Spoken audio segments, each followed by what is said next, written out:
Hello, welcome to Graceful Grammar Lessons. This lesson will cover the words click and click.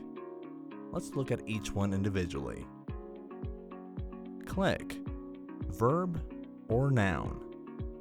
Verb, to make a short, sharp sound, often associated with pressing a button or switch. Noun, the sound made when something is clicked, a successful connection or understanding between people.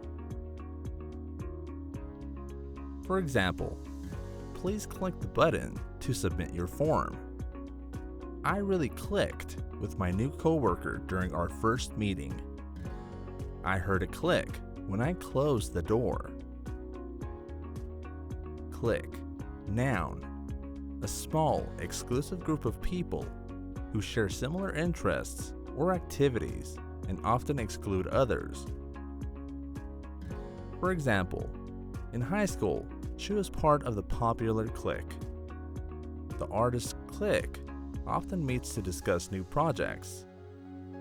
He felt left out of the clique at work. To summarize, click can refer to the action of making a short sound or establishing a connection between people. Clique refers to a small, exclusive group of individuals who share common interests. Don't forget to subscribe, share, comment, and hit that notification bell so you don't miss a lesson.